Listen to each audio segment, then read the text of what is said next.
Hello friends, welcome back to Shinobi Legacy today. We've got another epic Naruto what if. Let's begin. What if Naruto discovered the forbidden lost arts hidden in the Shinobi library and changed the ninja world forever? Part 2. And let's start this fanfic start now. Sarutobi Izorin, the Sandaime Hokage of Konoha, sat within his office in silence. His usually kind visage was replaced by a serious look that was worthy of any cage. On his desk sat several black and red rings that many would write off as unimportant unless they knew of the significance of the items. Each of these rings belonged to a member of a group by the name of Akatsuki. The group was composed of a total of 9 members, each one being an S-class missing nin, in other words a cage-level shinobi. Well, that's one problem taken care of, muttered the elderly Cage before turning to the 2 beings within the room and handing each of them a slip of paper before they went up in twin puffs of smoke.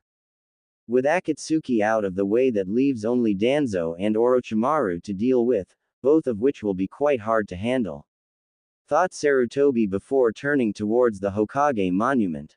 Regardless of this though, I will not allow any more harm to fall upon your legacy, Minato. Wave Country. A black-haired youth had just entered the compound where their master was currently resting. If anyone saw the person pass, they would say the person was a beautiful young woman. Unfortunately, that person would also die from choking on their own vomit when they heard that she was actually a boy.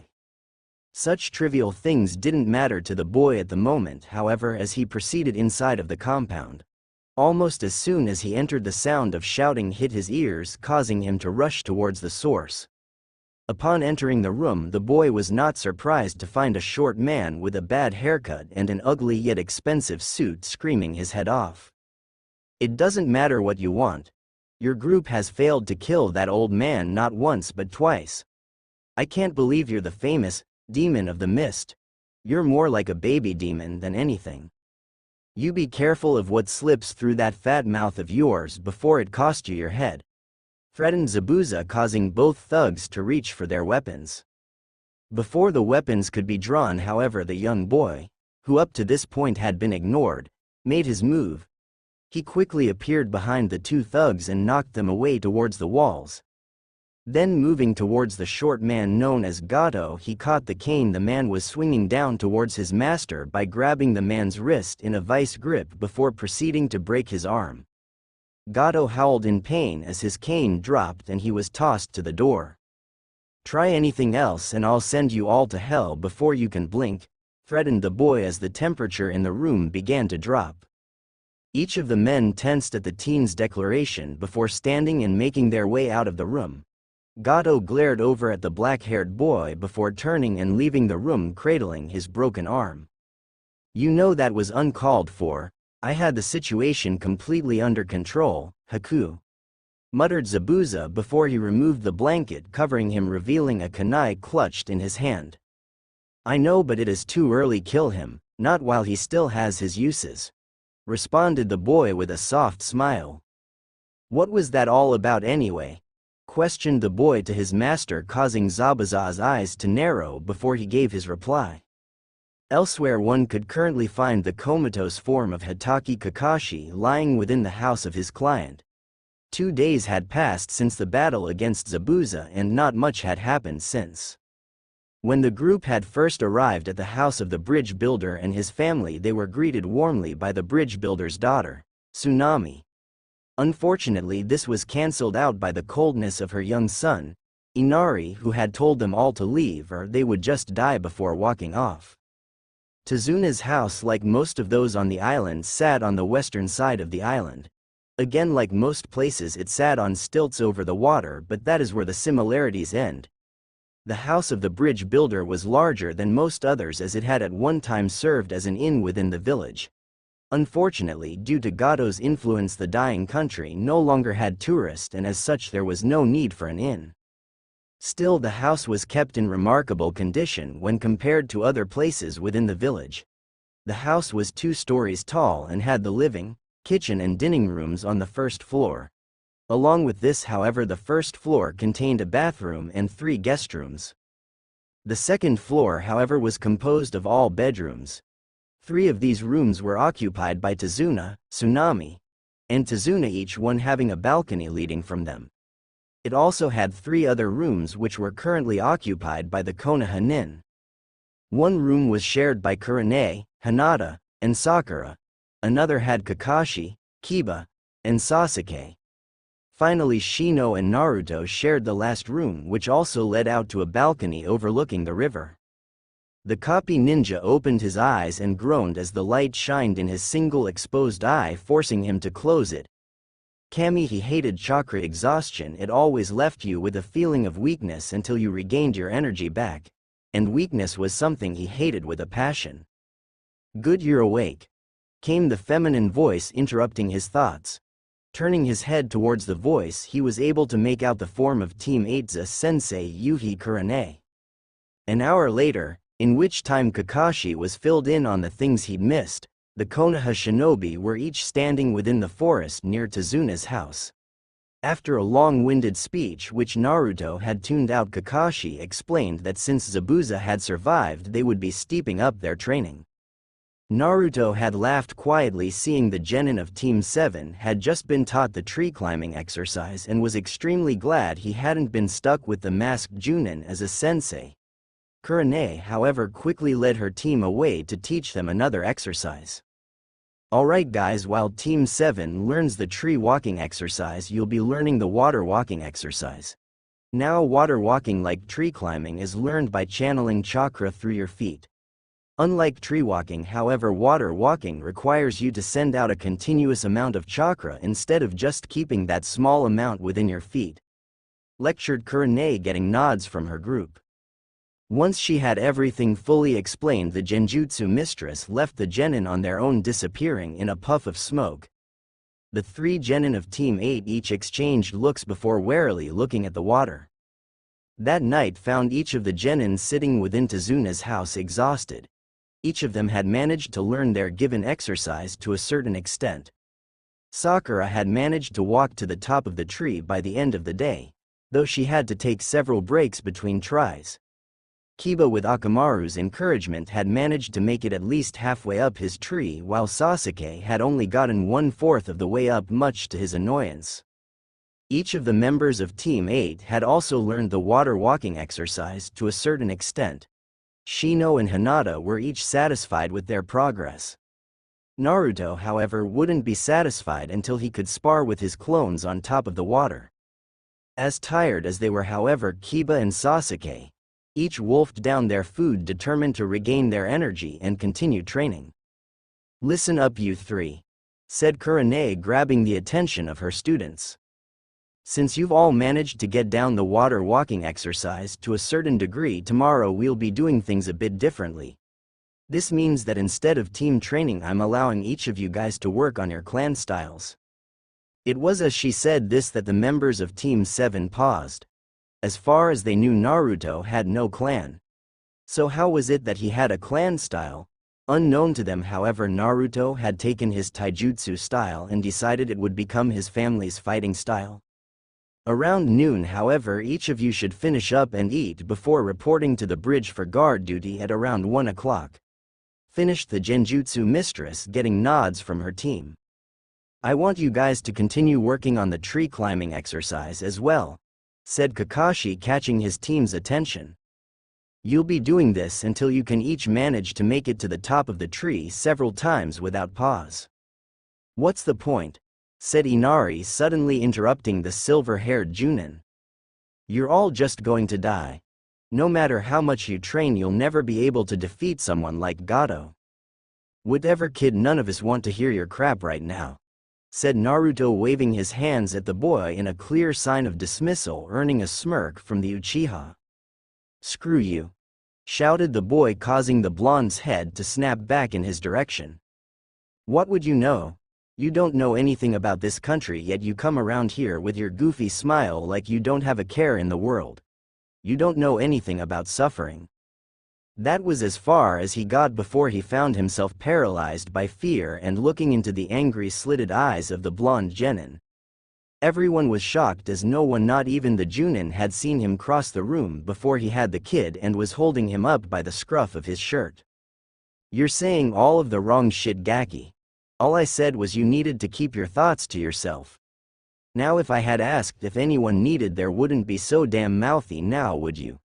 Growled the blonde as a snarl took over his features. As far as suffering is concerned, you don't know the meaning of the word. I have suffered more in a week than most will ever in their lifetimes. I have been glared at, spit on and beaten more times than I cared to count. As the blonde said this, his voice became cold as ice as the room's temperature seemed to drop, causing everyone to shiver. I had more assassination attempts on my life in the first month than most feudal lords will have in their lives. I have been starved and poisoned so many times I've developed an immunity for most by the time I turned 4. Long story short, Gaki, I have dealt with more physical and mental abuse than your tiny underdeveloped mind could imagine. So don't you ever even think about complaining to me about suffering. The boy hissed before dropping the boy on his. In the silence that followed, the blonde took one more bite from his plate before retiring to his room, leaving a stunned crowd behind. A few minutes later, Inari picked himself off the ground before running to his room, tears trailing down his face. Is what he said true? Questioned Tsunami, tears silently falling down her face. Has he truly been through all that? Hi, and that's just a watered-down version more than likely, answered Kurane quietly. The rest of the meal was completed in silence as each of the room's occupants were lost in thought. Even Sasuke and Kakashi were thinking out of their normal train of thought at hearing all this. Next week, Naruto awoke with a groan as the sunlight from the open blinds struck his eyes. He had taken to training the entire week, leaving early and only returning to sleep. He would hunt for his lunch instead of returning, if for nothing more than to avoid answering the questions he knew awaited him upon his return. Today, however, he would take the day off and relax around the house, since judging by the lack of shinobi-level chakra signatures, everyone had already left. Thoughts of a peaceful morning, however, were quickly squashed as the sound of screaming caught his attention. Hastily, the blonde made his way down the stairs towards the sound. Stopping on the stairwell, he could clearly see one of Gato's thugs holding Tsunami against him with a dagger held to his throat. Looking around quickly, he spotted another one standing over Inari, his sword held up ready to cut through the small child. He watched wide-eyed as the man swung, only to stop as Inari disappeared in a puff of smoke. Before the smoke could even disperse itself, Naruto leapt out and gave the man a punch to the jaw with such force he was sent flying out the window. "Waraji!" screamed the man's partner before tossing Tsunami aside and charging the blonde. Naruto's eyebrow was twitching uncontrollably as the man charged at him with a war cry. As the man went to draw his sword, however, the blonde appeared in front of him and gave him a heavy punch to the stomach. Before the pain could even fully register, the blonde let loose a volley of punches at a speed that made his arms look like blurs to both Inari and Tsunami. Finally figuring the man had enough, the blonde let loose an uppercut with his left before ending it with a strong right hook, knocking the man out. "That's what you get for picking on women and kids, Teme," spat the blonde before kicking the man once for good measure. "Sugoi," whispered a breathless Inari. "The one day I get to stay and sleep in a bit, these bitches want to attack," muttered the blonde before calming himself with several deep breaths. "Well, if they came here, I know they're striking the bridge too, so I'll head out," said the blonde before turning around and heading towards the door. "Anyo, Naruto-kun," called Tsunami, regaining her voice. Seeing she had the blonde's attention, she continued. "Shouldn't you get dressed first?" finished the woman, blushing faintly. Naruto in response looked down only to find himself in a pair of boxers before blushing horribly and disappearing in a blur of motion back up the stairs. Once back in his room, the blonde quickly dressed himself in black pants and a black shirt before jumping out the window and dashing through the trees. Bridge. Tazuna, along with the members of Teams 7 and 8, had just arrived at the bridge. Looking around, he let out a gasp of horror at the sight that greeted him. There were bodies all over the bridge. The group tensed as the forms of several figures emerged from the mist. The first two were recognized easily enough. They were none other than Zabuza and the fake hunter Nin. The next two to emerge from the mist were the demon brothers, both with dangerous gleams in their eyes. The next person, however, was new. They were the same height as the fake hunter Nin and also wore a mask, though theirs made of metal. They wore a black cloak which was held closed by a gold chain, and they had blonde hair pulled back into a ponytail that stopped at chest level. Any further observations were cut off as several Mizu buncheons emerged from the mist surrounding the group. Zabuza chuckled as he surveyed the group of Nin before him. As he looked over the group, a smirk came across his bandaged face as he noticed two of them shaking. "Hey Kakashi, I see you're still with those wannabes. Look, two of them are even shaking," said Zabuza mockingly. I'm shaking," said Sasuke with a smirk, from excitement. "Go for it, Sasuke," said Kakashi. In a flash, Sasuke was off, though both Sharingan users were shocked when the Mizu buncheons collapsed before he ever got close to them. Suddenly Hinata touched down, landing between Kurane and Shino as if nothing happened. "Well, now it seems you have a rival in speed, Haku," said Zabuza with a smirk. "Indeed," was the softly spoken reply from behind the porcelain mask. Without any further prompting, the masked Nin took off, nearly gliding over the bridge towards the Konoha Nin. Sasuke, seeing this, dashed forwards, determined to put himself back into the spotlight. As they met, the sound of steel clashing could be heard as Senbon and Kunai clashed. As they clashed, Sasuke was confident he could overpower his opponent since they were obviously using Senbon. He was surprised when Haku didn't show any signs of a struggle while putting his Senbon against the Kunai. "I don't want to have to kill you, but you won't stand down, will you?" asked Haku. "Don't be foolish," said Sasuke with a smirk. "I see, but next time you won't be able to keep up with my speed. Plus I've already gained 2 advantages," said Haku, much to the Uchiha's shock. "The first is the water on the ground. The second is that I've occupied one of your arms. Now you can only run from my attacks," said Haku, bringing up his left hand and blurring through seals. "What, one-handed?" thought Sasuke in shock. "Hajutsu. Sensatsu Suisho, secret skill. Flying water needles," mumbled Haku before stomping his foot to the ground. As his foot hit the ground, water was kicked up into the air and freezing, forming several needles made of ice all around the two. As the needles came flying at them, Sasuke quickly broke off from Haku and, concentrating chakra to his legs, leapt backwards into the air. Haku watched him the entire time, and as it seemed the needles would hit, they fell apart, splashing water onto the bridge and onto Haku. "Not good enough," said Haku as he saw several shuriken heading his direction from Sasuke's hand. Sidestepping the shuriken, the ice user launched several senbon into the air at the stuck Uchiha. With a few acrobatics, the Uchiha managed to dodge a few of the needles, only for several others to strike his legs before he hit the ground, falling on his side. Before anything else could happen, however, the sounds of flying weapons caught his attention. Turning swiftly, Haku batted the 2 shuriken to the sides with his senbon before catching Sakura's right wrist, which held a kunai, and tossing her into the downed Uchiha. "Those brats of yours are rather impulsive, Kakashi," stated Zabuza as he watched Haku deal with Sakura's interference. "Unfortunately for them, Haku with his bloodline is as strong, if not stronger than me," finished the Nuke Nin, much to the shock of the Leaf Nin. Seeing them tense in preparation to help the brats, Zabuza snorted and said one word: "Go."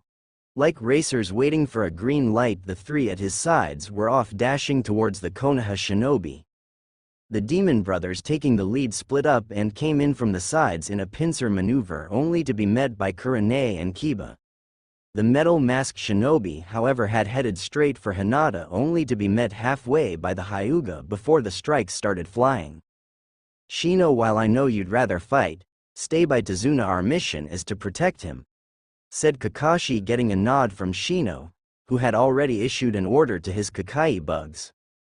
"Tazuna-san, I have placed one of my female bugs on your person, so even if we lose visibility I will still know your location," said Shino in his quiet monotone. "Well now, Kakashi, let's get started," said Zabuza as the mist surrounding the bridge intensified. Lifting up his Hitae, Kakashi felt it spin in a sign of its activation. Pulling a kunai from his holster, the copy Nin took dashed into the mist and away from Tazuna and Shino. Shino meanwhile was smirking behind his coat, feeling the presence of one of his bugs coming closer. I honestly do not want to kill either of you. However, Zabuza-san wants no one spared, and for him I will kill my heart and become a true shinobi, said Haku as he went through a chain of seals. Hajutsu. Makyu Hayusho. Secret skill. Demonic ice mirrors, said Haku. Almost as soon as he finished calling out the name, the water around the three formed into large mirrors. These mirrors surrounded them in a 360-degree angle. Sasuke, seeing this, quickly ran through his seals and, stopping on Tiger, took a deep breath before exhaling. Kaiten. Gukakyu no Jutsu, fire release, great fireball technique. As the words echoed through his mind, he exhaled a large fireball directly at the mirror in front of him. He was surprised, however, when the fireball did nothing but dissolve once it hit the mirror. Then, to the shock of both, Nin Haku himself stepped into the same mirror the fireball hit. Once he did, however, he seemed to appear in every other mirror as well. I'm sorry to inform you, but such low-level techniques will have no effect on my ice. Now please die gracefully, said the foe hunter Nin before launching several senbon at them, as did every other Haku. Kiba snarled as the mist became thicker, taking away his sight. Allowing Akamaru to jump free from his coat, the young Inuzuka focused his chakra into his nose, enhancing his sense of smell several times over. He did this just in time, as it allowed him to dodge to the side, avoiding the claw swipe from Maizu. Allowing his own feral features to take hold, he leapt forwards with his own claws ready to slash into the nuke Nin. Maizu, seeing it coming, quickly dashed back into the mist, avoiding the strike. That didn't save him from Akamaru, who proceeded to jump out, trying to latch onto the nuke Nin, only to miss and go flying back towards where Kiba was. Of course, Kiba was no longer there, as evidenced when Mizu had to dodge what looked like a twister, as he had heard the call of Kiba's attack quite clearly. Unfortunately for Maizu, the boy rebounded before bouncing back towards him. Sighing to himself, the nuke Nin set himself to dodging both the small twister-like attack and the dog. Kurane was having just as much trouble with her opponent as Kiba was. She was a genjutsu specialist. Unfortunately, since Guzu kept disappearing into the mist, she was having a hard time catching him. She also knew her taijutsu was not up to the level it should be, and now found herself cursing that fact. She had managed to dodge all of her opponent's attacks and thanked her combat awareness for that. Still, she wasn't a Junin for nothing, however, and after Guzu's next pass began stringing together a string of seals for a very subtle area genjutsu, one that would affect three of his most important senses. 54 seals later, and one of her favorite genjutsus was laid. This was a little baby she picked up from her time as a sensei for the Kurama clan heiress.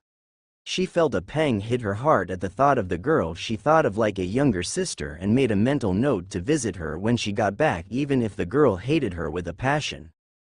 Anyways, the genjutsu she just used was known as Petal Dissolve.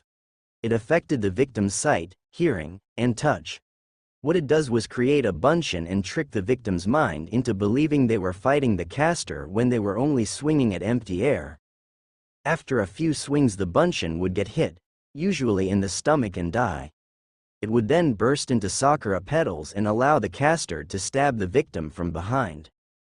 True to form, on his next pass, Guzu fell for the technique, since his next swing was at least 2 feet away from where she was.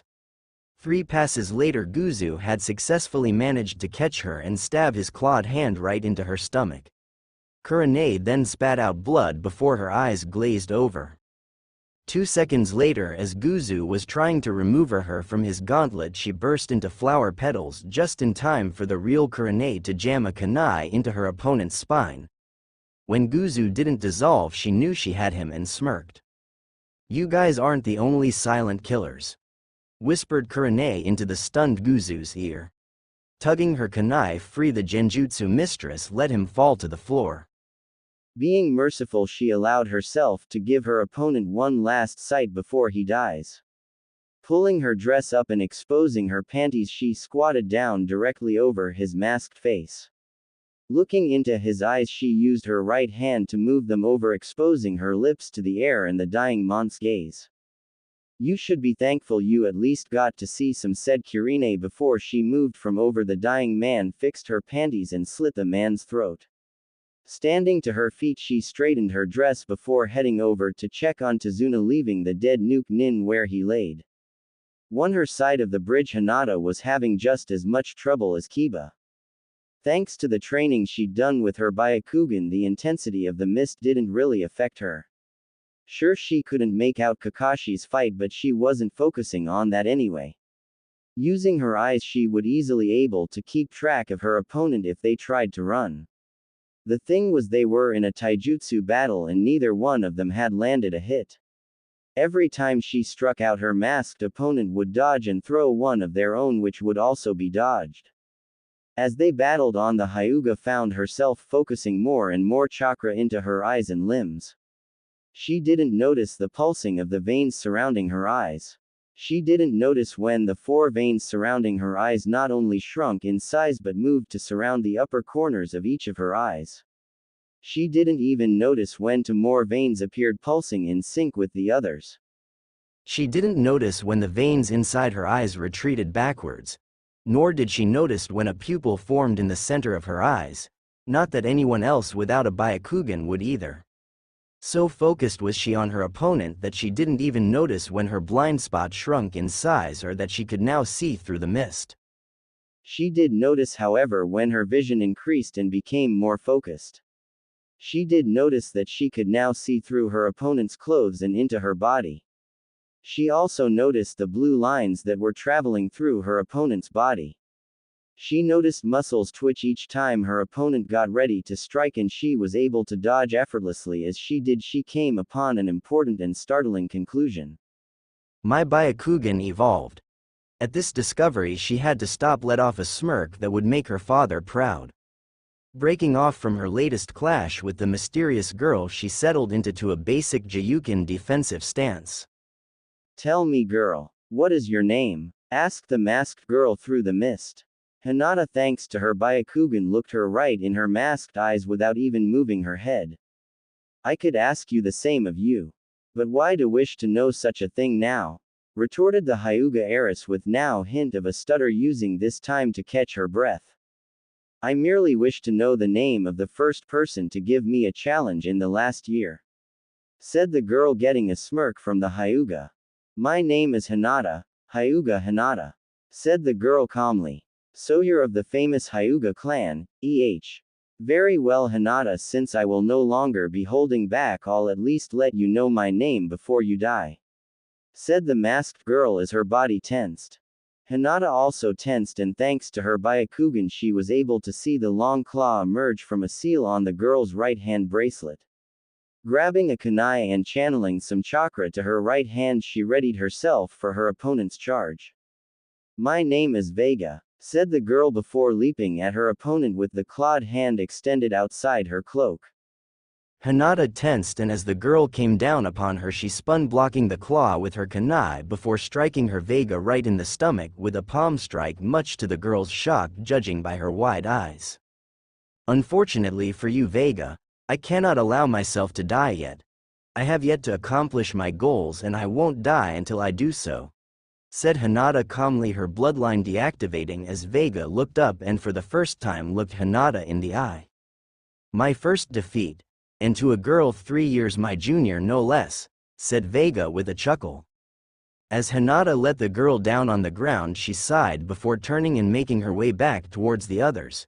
She didn't get far, however, as a scream ripped itself from her throat and she fell face forward with a kunai in her back. Sorry, beautiful, but you're definitely dying today, said Vega with a weak chuckle before consciousness left her. Unfortunately, this was the scene Naruto arrived to find when he made it to the bridge. The fact that the mist didn't even affect his sight didn't even occur to him as his slitted eyes roamed over the bridge, only to freeze upon hearing Hinata scream. Kurane and Shino had also froze upon hearing the scream and had raced towards its source, leaving Tazuna with Kiba and Akamaru, who had beaten Maizu with much help from Kurane. Dashing past Kiba and Tazuna towards Hinata, the blonde slid to a halt on his knees. Quickly removing the offending piece of metal, the blonde cradled her in his arms as tears built up behind his eyes. "Please be okay. Please be okay." The words repeated themselves like a mantra as he turned her over to see her face. Once he did, he relaxed slightly upon seeing a small smile on the girl's face, though the pain in her eyes worried him. Bringing her hand up to rest upon the blonde's cheek, she absent-mindedly ran her fingers across the whisker like marks on his face. "You came," said Hinata, the smile still on her face. "Of course I came, silly girl. I just had to take care of a few things at the house first," said Naruto as he ran his fingers through her hair. "I'm sorry, Naruto-kun," said Hinata, her stutter making its reappearance. "You don't have anything to be sorry about. I'm the one who's sorry. I didn't make it sooner," said the blonde quietly. "No, it's not that I'm sorry about before. That I didn't tell you sooner. But I couldn't. I didn't want to make you choose. So I'll let things stay as they were. More than that I allowed myself to hide in the shadows. When I should have supported you up front," said Hinata as her stutter became worse due to the situation. "Hinata-chan," started Naruto, only to be cut off by said girl placing a finger to his lips. "I need you to no Naruto-kun. I wanted to support you. I wanted to be by your side when you became Hokage. I wanted to be there when you accepted the R robes. I wanted you to help me change my clan. Like you helped me change myself. And I wanted you to come home and make love to me, as your wife. That was my dream," whispered the Hyuga girl, much to the boy's shock. But I didn't want to make you choose.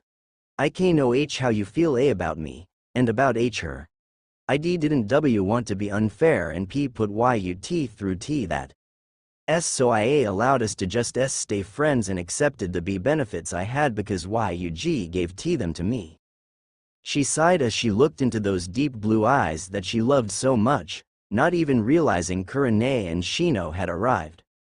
Hell, even Kyuubi had gone quiet upon feeling the emotions flowing through his container. Hearing the words the girl spoke, he couldn't help but remember an event 13 years past when his own mate was taken from him. "I accepted the touches, the hugs, and the kisses because you, the person I love, gave them to me, like I gave you my heart. But now you don't have to choose between us.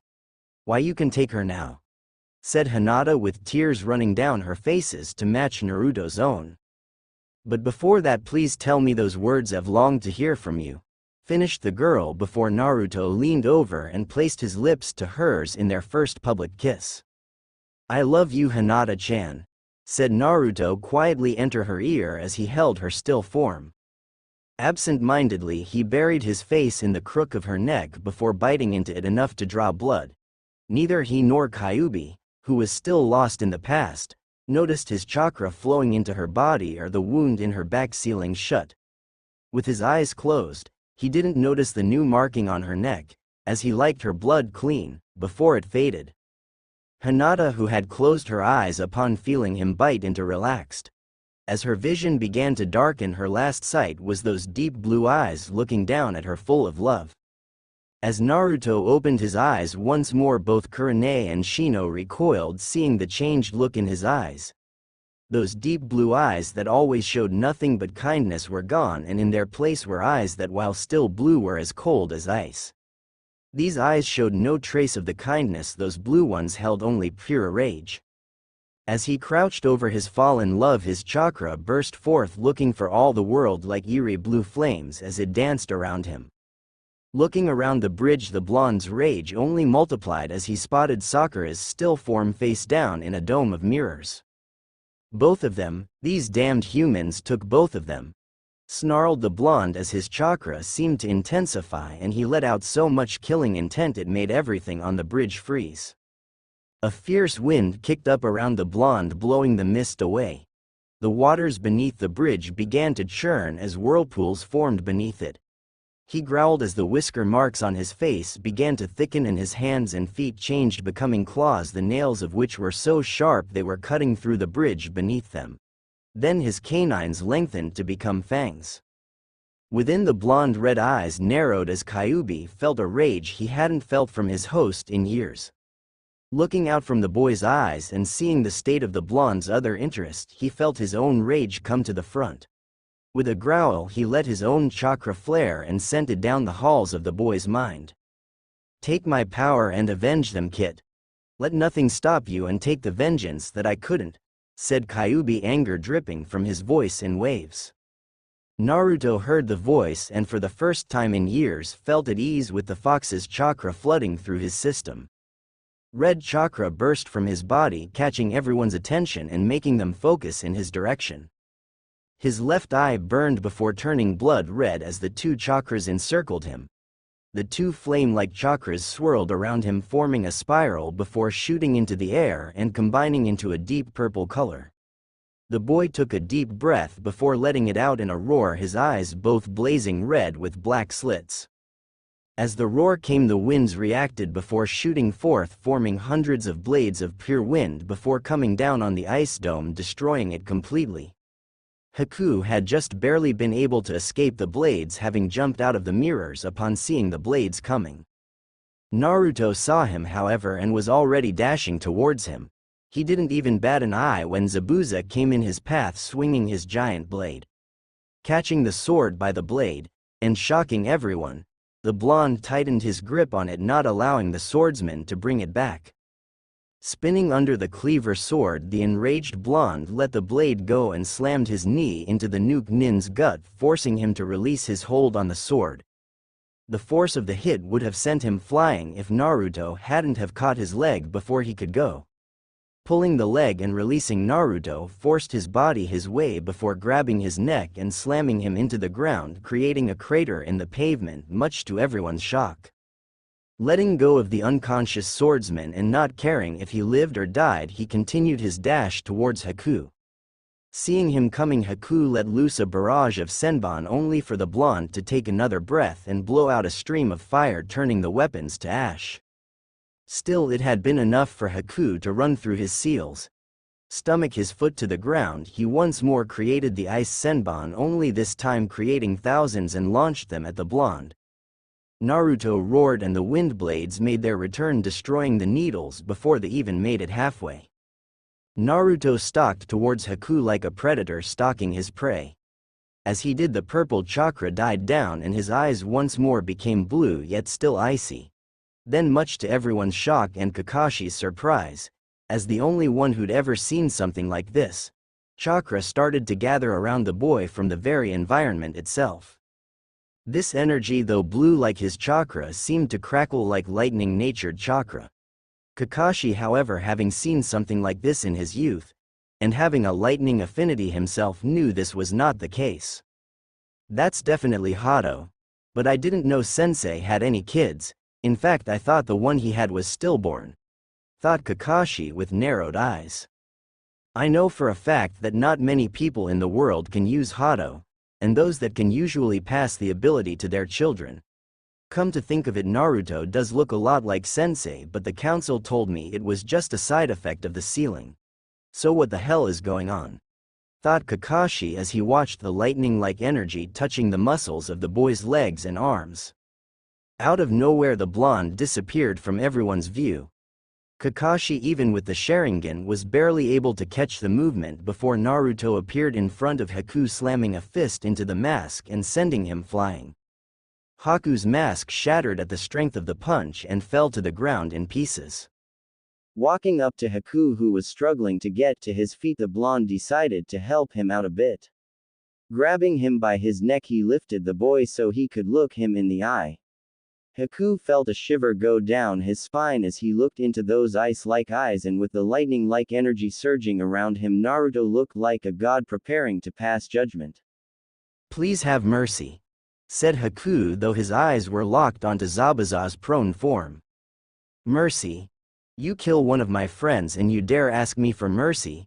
Exclaimed the blonde as his grip on Haku's neck tightened as Kakashi rushed forward.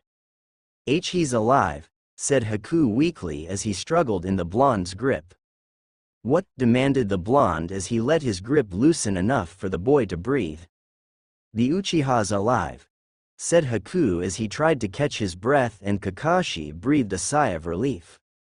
I don't give a damn about the Uchiha. It's Sakura I care about, so what of her? Demanded Naruto, causing Kakashi's eyes to widen in realization. She's alive too, I just put her in a near-death state.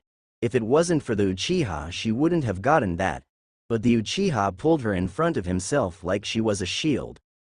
Just pull the needles from her neck softly, Haku explained quickly. You'd better be right. Otherwise you're gonna see what a real demon's like, said the blonde with narrowed eyes as he released his captive to Kakashi, the lightning-like energy fading away. Hataki-san, you'd better hope he was lying about Sasuke for your student's sake, said the blonde as he turned on his heel. Ma Naruto, you wouldn't really kill a fellow shinobi, would you?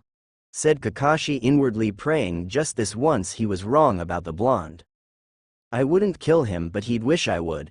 After all, what good is an Uchiha without eyes? Said the blonde as he stalked off towards Sakura. After reaching Sakura's position, he calmly leaned over her and slowly removed the senbon from her neck. Groggily, the pink-haired girl opened her eyes and through blurry vision made out blonde hair and blue eyes.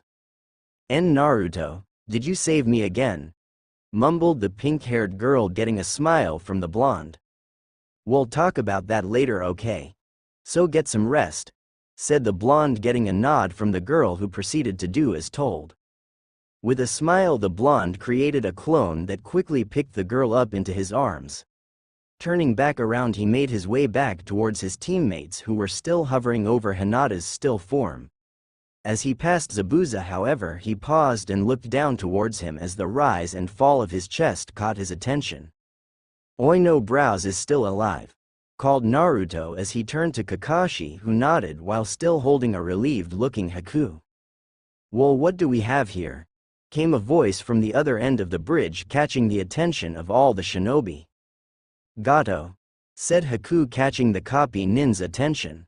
Well, looks like Zabuza was no more than a baby demon after all.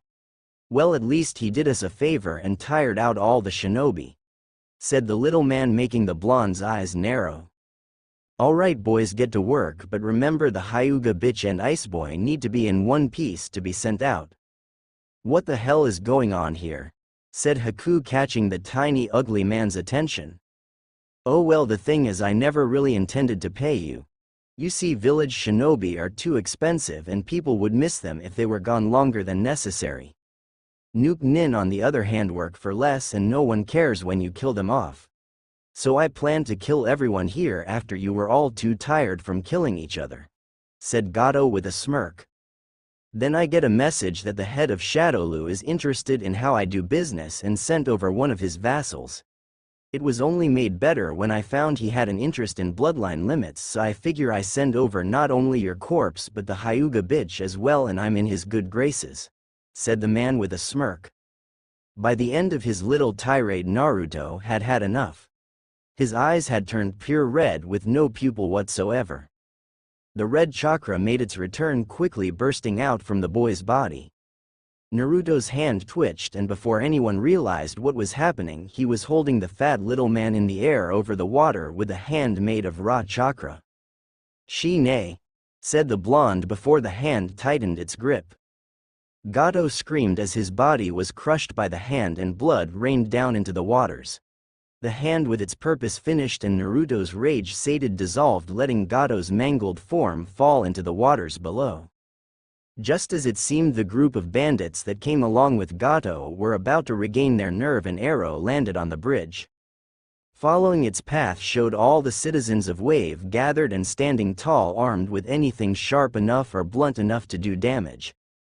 A vicious grin made its way across the blonde's whiskered face, enhanced by his thickened whisker marks, As he turned his face back towards the bandits, he took a single step forward and the bandits lost their nerve and fled any way possible.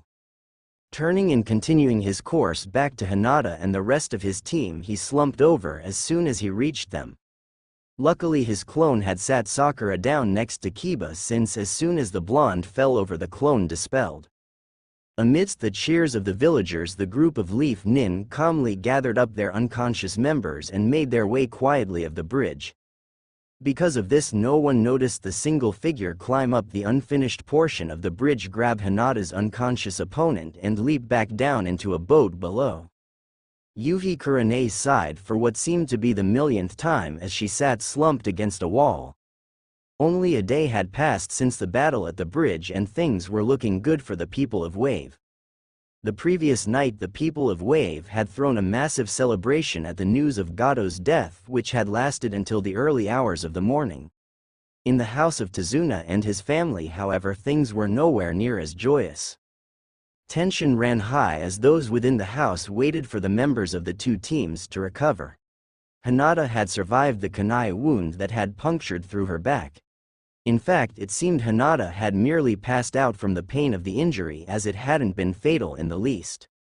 The wound itself had healed quickly, only leaving a scar to prove she'd taken the hit. She had also suffered from a case of chakra exhaustion, which she was now recovering from. She had awoken a few times in the day only to fall unconscious minutes after she awoke each time. Sakura was also still unconscious and hadn't awoken since Naruto had first removed the senbon from her neck. She was currently lying in a futon next to Hinata's own. Naruto had been unconscious until 6 o'clock the previous morning. Because of his condition, he was able to recover from chakra exhaustion far quicker than anyone else, having needed only to sleep for several hours. The day of his awakening, Naruto had taken to watching over the girls and had barely left the room. Unfortunately, he was still in a seriously bad mood, as one could tell from just the look of his cold blue eyes. The raw anger and killing intent that leaked from him whenever he passed the room the unconscious Sasuke was in was an even bigger clue. It was for this reason she'd been put on what was dubbed as Naruto Watch. This was mostly to calm the boy in case he actually lost his temper and attacked the boy. The uncertainty Kakashi had held when speaking of Naruto had been a surprise to her, as it was well known Kakashi was not one of the boy's supporters. On the positive side, Sasuke had yet to awaken. This was good because Kurane was sure that the moment he awoke and Naruto confirmed Haku's words, someone was going to get hurt badly. Surprisingly enough, it had been Inari who'd been the greatest help in keeping the peace within the house. This had been done when he'd suggested simply taking Naruto his meals so he wouldn't have to leave the girls or go near the Uchiha, only leaving for the necessities. There were also the other two people that were now occupying a room in the house. Those people were Haku and the still unconscious Zabuza. With Gato dead, Zabuza was no longer a threat, seeing as how the dead man could no longer pay the Zanpato-wielding Nuke Nin. Regardless of this, Zabuza was still a threat to the Genin, and Kakashi felt they needed to keep their eyes on him, which was why Kakashi was watching over the pair. At the moment, however, her attention was on her blonde student, who was currently working his frustrations out on a tree in the back of Tazuna's house. He had been standing there punching the tree for what seemed like hours, and the Genjutsu mistress had lost count of how many punches the boy had thrown after 50, mostly because she had looked away. As she looked at the boy, she couldn't help but be reminded of the incident on the bridge. Just the thought that the kind young boy she knew could become so vicious when angered was mind-boggling. The power he'd been putting out at the time was nothing to laugh at either. She could still vividly remember Naruto catching Zabuza's Zanbato by the blade before slamming him into the ground with enough force to create a crater and knock him unconscious. Naruto meanwhile was also deep in thought, while also taking his frustrations out on the tree in front of him. His frustration was mostly coming from the giggling that he could hear echoing through his mind. He wasn't too worried about either of the girls, as he knew Sakura was fine and he just knew Hinata would be okay. He just didn't know how he knew. As that thought passed through his mind, the giggling became increased, causing the blonde to snap before slamming his fist into the tree with enough force to make it shake. "Shut up, you baka kitsune," mentally yelled the boy to the fox, who was acting as if he'd just pulled off the world's greatest prank. He hated when the fox got like this. Usually he was all badass demon, until something happened that the blonde hadn't noticed, and then he turned into a snickering mess. But this was different. He'd never heard the fox giggle like this, and honestly it worried him. For just a moment he let the thought that the fox had found another way to get out pass through him, but quickly shook that off. As he went back to his punching, Haku's words went through his mind, causing him to grit his teeth in anger as his punches became harder. He knew without a shadow of a doubt that the boy's words had been true. Unfortunately, he knew the Council of Retards would never allow anything detrimental to befall their precious Uchiha. Unfortunately for the Uchiha, no one could stop him from kicking the boys under the conditions of a friendly spar. As the thought went through his mind, a vulpine-like smile formed on his face, causing Kyuubi's laughs to shift in nature, becoming the evil ones he was used to, much to the blonde's relief. He didn't know how much longer he could handle Kyuubi giggling like a schoolgirl. Mindscape. An evil grin slid its way across Kyuubi's muzzle as he heard his container's thoughts. It would seem he may not even have to escape from this vessel to claim his revenge. If pushed much further, he knew his container would end up killing the last descendants of his enemy. Still, he would be free, and he would take his revenge against the man who dared to have wronged him. Kukuku, enjoy life while you can, Madara. For you will not live much longer, nor will any of your cursed blood, thought the fox, bloodlust shining within its eyes. Sarutobi, while fighting yet another battle against the relentless enemy that was paperwork, suddenly froze as a shiver went down his spine. As it did, he turned to look out his window and past the gates towards Wave Country. Somehow he knew the bad feeling he'd suddenly gotten had been because of his surrogate grandson, who, if his guess was correct, was going to give him a major headache upon his return. As he shook himself from his thoughts and turned back towards his desk, he nearly screamed as he noticed the pile of papers had doubled in just those few short seconds. With a cry of rage, the Sandame leapt from his seat, his hands flying through seals. Before he could make it through the short combination of seals for his jutsu, two of his Anbu guards materialized as if from nowhere and proceeded to grab him and try to calm him down, while the old man struggled to finish the seals for his fire jutsu. Haku sighed as he looked between his mentor and Kakashi as they giggled quietly. Zabuza had awoken the previous day, much to the boy's relief. He'd been sore as hell and had a massive headache, but other than that he'd been fine. Unfortunately, boredom had quickly set in, and before long Kakashi had tossed Zabuza a small orange book to stop his complaining. Now, like the previous day, he found himself listening to the giggling of the two Junin. Finally deciding to see what was so funny, he asked Zabuza. Instead of answering verbally, however, the Nuke Nin simply handed him the book. Soon he had a large blush covering his face and found himself holding another of Kakashi's books while Zabuza took the one he'd been reading. Soon after, the room was filled with the giggling of the three powerful shinobi. Thanks to their masks, two of them were able to hide their blushes while Haku's was in full view. Unaware of Kakashi's corrupting of an innocent mind, Kurane calmly sipped her tea as she watched over Naruto and the girls. Having returned to the room after working off his frustrations on the poor tree that had done nothing to earn his ire, Naruto was now deep in a meditative trance. This was the scene Hinata saw as she awoke. Sitting up slowly, she stretched, catching the attention of both her teammate and sensei. "How are you feeling, Hinata?" asked Kurane softly, getting a small smile from the girl. "I'm fine, actually," answered the girl quietly, getting a sigh of relief from her teacher. "How is everyone?" asked Hinata quietly. "Shino and Kiba are fine and are both currently with Tazuna at the bridge. Kakashi is fine as well and is downstairs watching over Haku and Zabuza. Sakura will be fine as well, she just need to rest to recover from the near-death state she was put in," said Kurane, getting a nod from the girl. "And Sasuke-san?" questioned the Hyuga girl, getting a sigh from her teacher as she saw the blonde's eyes narrow. He's still unconscious thankfully, said Kurane, getting a confused look from her student. Let's just say the boy has managed to piss off your boyfriend over there, stated Kurane before smiling slyly at the blush that came to the girl's face. Naruto-kun, exclaimed the girl before turning to face the boy who had an amused smile upon his face. Hinata's blush deepened at the look and she found herself fighting the urge to jump him then and there. This however was a fight that she soon lost as Naruto quickly found himself on his back before he could even blink, his lips locked with those of the Hyuga heiresses. Eyes wide in surprise at the public display of affection, the blonde could do nothing but lie there in surprise as the girl forced her tongue into his mouth. Of course Naruto wasn't the only one shocked as Kurane's jaw had dropped at the girl's action. Having known Hinata since she had first started the academy, she saw the girl as more of a younger sister than anything. Now seeing the shy little girl she had watched grow up not only initiating but outright jumping her teammate and nearly raping his mouth was nearly enough to send her into a mental overload. She was broken out of her shock as she heard an undeniably male groan and her eyes widened as she saw Hinata was now grinding her hips into the boy's crotch. Finally the kiss was broken as the girl came up for some much-needed air.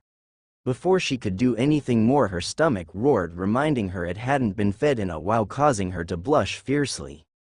This however was just what Kurane needed as she proceeded to grab the embarrassed girl and flee the room.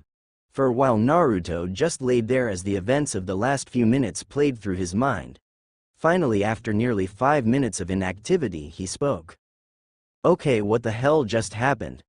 Whether the question was meant for just himself or Kyuubi was unknown. Regardless, the silently spoken question went unanswered, for once again Kyuubi's giggling echoed the halls of his mind. When Naruto awoke, he was surprised to find the light of full moon shining down through the window.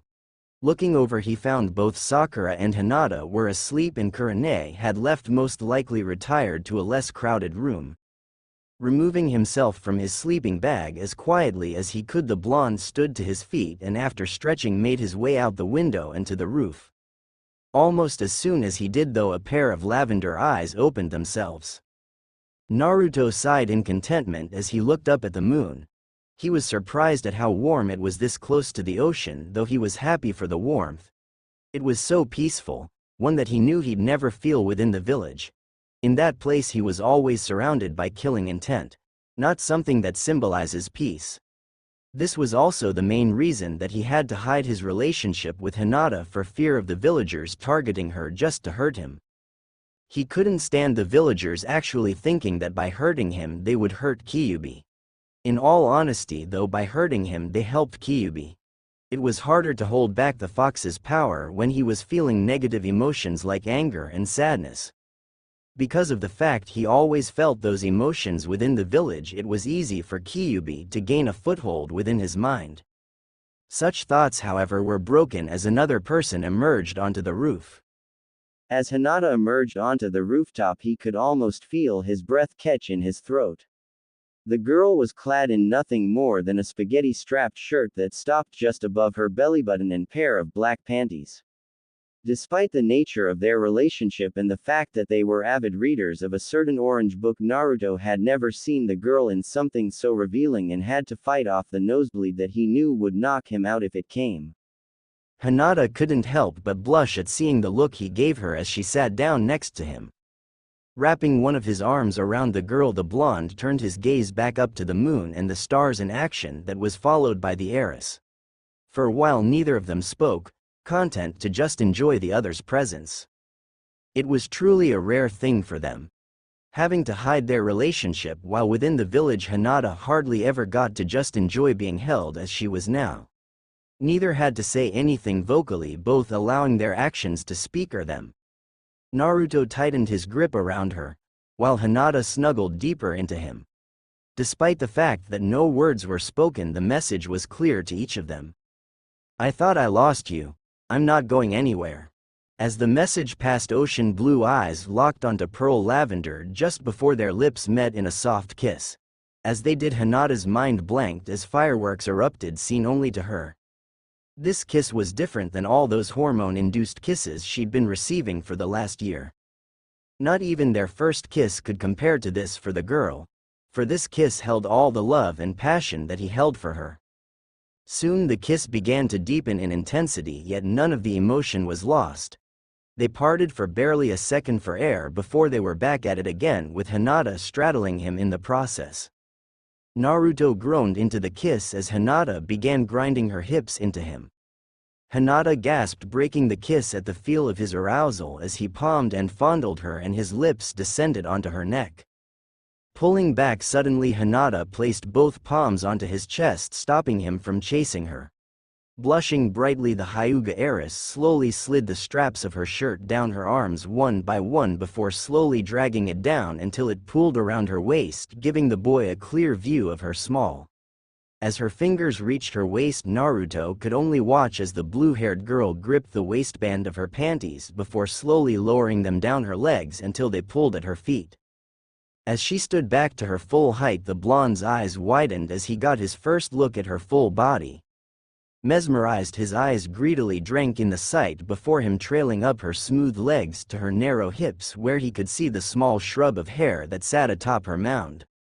Suddenly his moment of discovery was over and he found himself knocked onto her back with the Hyuga heiress lying on top of him with her lips locked with his own. Naruto wasn't the only one surprised by the girl's actions, as Hinata herself was surprised with them. All she knew was that she was hot, she was wet, and she wanted him and wanted him now. As their tongues battled, Hinata could feel him harden beneath her as she ground her hips against him. Sliding down his form, the girl made quick work of undoing his pants. Pulling them down and off his legs along with his boxers, she quickly tossed them in the pile of clothes to join her discarded underwear. As she got her first look, Naruto's tool, Hinata couldn't help but lick her lips as she grabbed it, slowly stroking along the 6 inches to the head. At the girl's touch, Naruto found his breath catching in his throat. Then, without the slightest hesitation, the girl descended on him, taking his length into her mouth. Naruto threw his head back with a groan as he felt the warmth and wetness of her mouth surrounding him.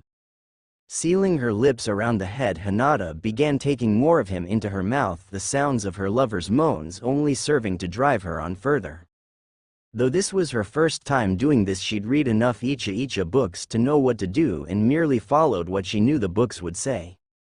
With one hand massaging his balls and the other stroking his shaft in an effort to stimulate what she couldn't reach with her mouth, Naruto found himself hardly able to contain the loud moans of pleasure that she was invoking from him. Suddenly she pulled away, causing the blonde to groan. Before he could speak, though, she had already straddled him, her lips claiming his own as her tongue plunged into his open mouth. As she settled on him, Hinata couldn't help but shudder as she felt his length slide along her slit. Pleasured sparks flew through her as she felt the friction from her nipples rubbing along his chest. Breaking away from the kiss that threatened to consume her while holding the blonde back with a hand on his chest, she rose herself up so that she was on her knees above him. Grabbing the hardness that was his manhood, she stroked him just a bit, allowing her to further coat him with the wetness that had leaked from out of her, then proceeded to lower herself on it. Almost immediately Naruto gasped as the hot flesh that made up her inner walls surrounded his head. Hinata, however, grit her teeth, refusing to cry out unless it was to do so in pleasure. Her mate deserved nothing less from her. As she felt him hit the resistance that was her hymen, she bit her lip but kept going, slowly stretching herself out until finally it snapped and she stilled a sharp cry escaping her despite her best efforts to stop it. Before the pained cry had even finished leaving her throat, Naruto had wrapped his arms around her, rubbing down her back while kissing along her neck, whispering sweet words into her ear.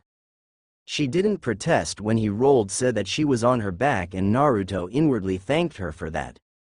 Even in their petting sessions, there had been times where Hinata wanted to be the dominant one, and he let her as he had this night. Still, he found it incredibly difficult to keep still with the grip she had on him and the pleasure it sent him. After giving her a few more moments to get used to him, he slowly lowered the rest of the distance between them until his balls met her flesh.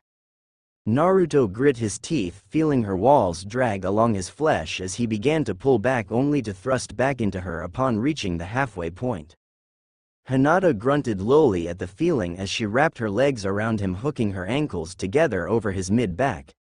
As he continued, the pain slowly began to turn to pleasure, and she found herself grinding her hips against him each time he sheathed himself into her. Grunts turned to whimpers, which soon turned to moans, and before she knew what was happening, she was eagerly anticipating his next thrust and crying out in pleasure when they met. She could only cry out in delight as he continued plowing into her while he buried one of her nipples into his mouth.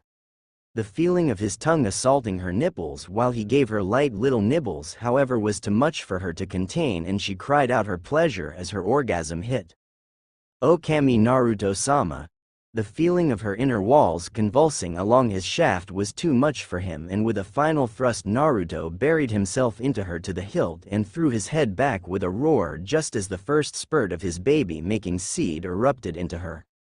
It was only due to his new angle above her neck that he was able to see her mark as it became visible and pulsed rapidly, and as he calmed, so did the pulsing of the mark before it stopped completely, though this time it didn't fade. Unfortunately, he had no time to think of this as he passed out a moment later. Naruto entered the dining room the next morning with a grin and a bounce in his step. Haku, Zabuza, and Kakashi, who were all sitting in the room, raised eyebrows at the sight, as the blonde had been far from happy the last few days. "What's got you so happy so early?" asked Zabuza, causing the boy's grin to widen a bit. "I got some cutty last night." All three pairs of eyes widened at those words, each one knowing the meaning of the wording due to a certain orange book. Before any one of them could speak up, however, the room began to fill up as the other members of the two genin teams began to file in along with Inari. Upon noticing Sasuke walk into the room, however, Naruto's good mood turned sour, something that all three males that had been present noticed. Breakfast was a silent affair as everyone ate, with only the brooding Uchiha oblivious to the tension that was building within the room. Even though he'd just awakened this morning, he was already in a foul mood. Not only had he, an Uchiha, been defeated and nearly killed, but his opponent had done it with barely any effort. Even with his newly awakened Sharingan was he able to turn the tides, as he'd been put down just after it had awakened and hadn't even been able to see his enemy's movement. If that wasn't enough of an insult to his pride, then finding out that both Zabuza and Haku had been defeated quite easily by Naruto had been the breaking point. Finding out that he'd only been named #1 rookie because the blonde never felt the need to complete his written test in the academy had just poured salt in the wound. He was a genius, an elite Uchiha. He was not supposed to be upstaged by some clan-less nobody. "Uzumaki," spoke the Uchiha, breaking the tense silence that had descended upon the room. "Fight me." Several things happened at the boy's demand. Kiba smirked and Shino raised an eyebrow. Zabuza, Haku, Tazuna and Inari merely shook their heads, while the Kunoichi did the same and Kakashi dropped his head. But it was the grin on Naruto's face that told the Uchiha he had made the greatest mistake of his life. The boy had the look of a predator, and his now slitted blue eyes glinted with a promise of untold pain. The curling of his lips had allowed for the boy's larger-than-average canines to be seen, as well the thicker whisker marks on his face giving him a more feral appearance. Unfortunately for the Uchiha, however, his pride had not allowed him to see the mistake he had just made. "Do you really have to leave now?"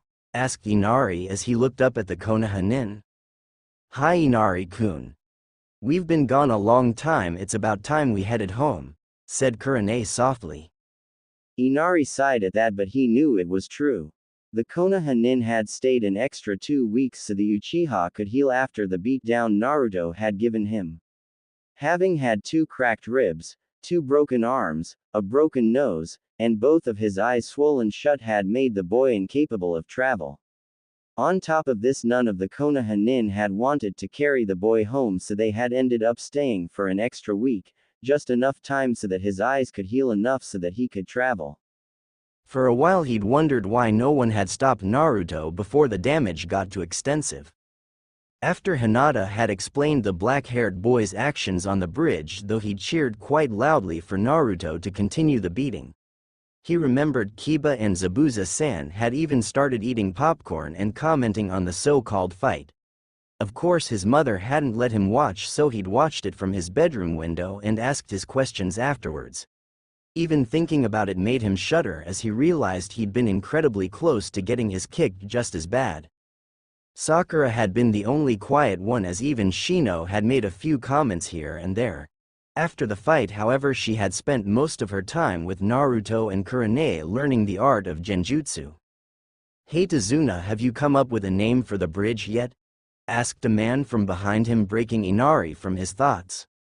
"Well, actually I was thinking something like the super awesome bridge that Tazuna built." "Tazuna, if you name this bridge that I'm leaving," spoke Zabuza gruffly, causing said bridge builder to pale. "How about the great Naruto bridge, after the person who not only gave us the courage to fight back but killed Gato?" said Tazuna, quickly getting cheers from the crowd. "I can live with that." As the group of Konoha ninja got further away, Zabuza couldn't help but smirk. He was truly looking forward to hearing more about the demon named Uzumaki Naruto. Within the training grounds of the Hidden Leaf Village, 3 figures could be seen. Each of them stood in the stances of their respective taijutsu styles. Though all 3 stood panting, each of them stood watching the others warily. Suddenly the calm was over as a green blur shot forward, quickly closing in on Hinata. As he neared, the girl jumped, flipping over the boy who flew past her due to the unexpected maneuver. Sliding to a halt, he turned quickly, only to be forced to dodge to the side of a heel drop from the girl. Not slowing in the slightest, the kunoichi quickly turned with the missed attack, delivering a roundhouse that he was barely able to jump away from. A loud battle cry quickly reminded him of Naruto's presence as said blonde rushed him. Meeting the attack head on, the two exchanged in a flurry of blows. As their fist flew, neither managed to land a hit, always blocking or dodging. Suddenly, just as Lee managed to knock the blonde back, he himself was sent flying, aided by a kick from the Hyuga heiress. Turning quickly, she lashed out at the recovered Naruto, only to hit air. Her eyes widened as she saw the boy's smirk before her extended arm was grabbed and she found herself tossed over his shoulder. Recovering quickly, she managed to catch herself with her extended hand and flipped herself to her feet. Smiles graced the faces of all 3 as they panted once again in their respective stances. Slowly each rose from their stances and turned just in time to catch the first rays of the rising sun. 2 months had passed since the adventure in the Land of Waves. Since that time not much had changed. After returning to the village and being given a week off, Kirine had immediately informed the members of Team 8 of the upcoming Chunin exams and begun training them for them. "Are you guys ready for this? If we do this, it means no more holding back," said Naruto quietly.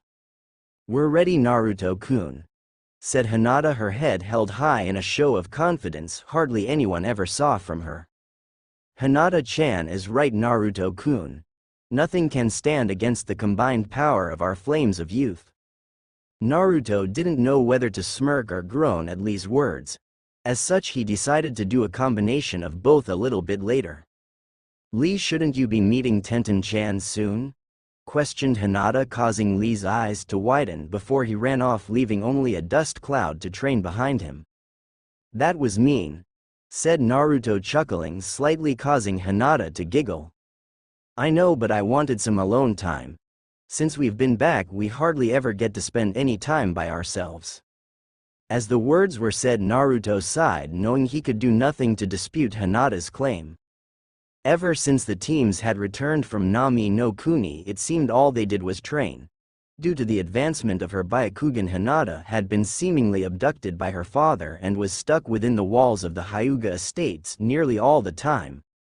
According to what he understood of the situation, the power of her Byakugan had increased significantly, and because of this it required both a higher level of control and a greater amount of chakra to use. Of course, she wasn't the only one who'd had an increase in training, as Naruto and Shino had as well. After the adventure in Wave, Shino's chakra pool had increased to the point that he was able to add more members to his inner colony. Because of this, he had also been forced to seclude himself within the walls of his compound in order to further his abilities in his clan's skills.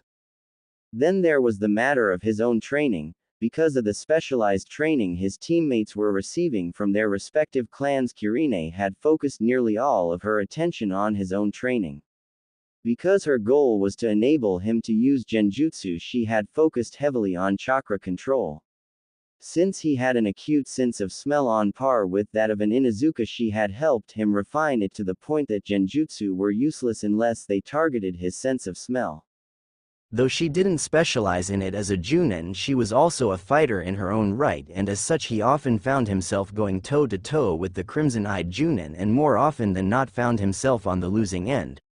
Since he was considered the tank of their team, she had also taken advantage of her Junin rank in order for him to learn a few new jutsu. His thoughts on that matter, however, were broken as Hinata's lips came into contact with his own in a heated kiss. Finally, after several minutes, Hinata pulled back, panting from a lack of air in her burning lungs. Naruto, seeing this, smirked before reminding her they had to be at their team's training grounds in less than 3 hours and both of them needed to change. Hinata, however, ignored him, leaving a blazing trail of kissing along his neck while one of her hands fondled his shaft through his pants. Smiling seductively, the Hyuga heiress squatted down in front of him, her hands easily undoing his pants and freeing his length. Grasping hold of her boyfriend's semi-hard shaft, Hinata found herself licking suddenly dry lips before running her tongue around his head. At the feeling of her tongue on his skin, Naruto could only suck in a breath as he watched the girl run her tongue along the length of his shaft. Looking up and locking eyes with his, Hinata smiled lustfully before taking the now stiff tool into her mouth. Naruto threw his head back and groaned at the powerful sensation he felt as his entered the confines of the Hyuga heiress's mouth while her tongue ran circles around it, coating it in her saliva. Pulling back until only the head was just barely in, she went back down only to stop about halfway down his length. Hinata continued like that, bobbing her head up and down his length, taking more in on each trip and speeding up her pace. Removing the stiff tool from her mouth, the heiress trailed a path with her tongue down the underside as her hand worked his shaft before she took his balls in her mouth, sucking on them lightly. Suddenly her progress was halted as she found herself on her feet and leaning with her face on a training log. In a single quick motion, Naruto had rid her of her pants and panties before driving into her until he bottomed out. "Oh yes!" exclaimed the girl, a blissful smile on her face as her boyfriend bottomed out inside her. Almost immediately Naruto pulled back only to slam back in with just as much force as before, causing the girl's breath to catch in her throat. Not slowing in the slightest, the blonde continued to slam into her with such force all Hinata could hear was the sound of smacking flesh. For several minutes it continued like this, and Hinata could feel her legs shaking as she tried to support her weight in her pleasure-induced state, her hands on the training log the only thing keeping her up. Suddenly Naruto pulled out and Hinata found herself turned around and pulled into a hungry kiss, which she soon screamed into as Naruto's penetrated her insides once more. Almost immediately her legs were wrapped around his torso and arms around his neck. As the blonde continued to slam into her, Hinata's back arched against the pole and the boy bit into her neck in the exact spot he'd first bitten her, sending her into a screaming orgasm. As the walls tightened around him, Naruto was lost in his own bliss as he buried himself fully into her, filling the Hyuga heiress with cum before slumping forward. Nearly 2 hours later, Naruto could be found walking the streets for his team meeting. As he moved, he skillfully ignored the glares and low-level killing intent being sent at him from the civilians along the street. The sounds of screaming children quickly caught his attention, causing him to look up just in time to find Konohamaru, the Hokage's grandson, and 2 of his friends making a mad dash through the streets and enraged Sakura following behind them closely. Sighing, the blonde disappeared in a blur of speed, hoping to keep Sakura from doing anything that would get her ninja license suspended. Catching up with them, he was just in time to see Konohamaru being lifted off the ground by his scarf and held at eye level by some kid wearing an all-black catsuit wearing a Suna Hite Tae on his forehead. "I'd put him down if I were you, sand rat," said Naruto, making his presence known. Of course you could ignore my suggestion and deal with the Anbu, at least after I get through with you. After all, wars have been started for far less than trying to beat on the Hokage's grandson.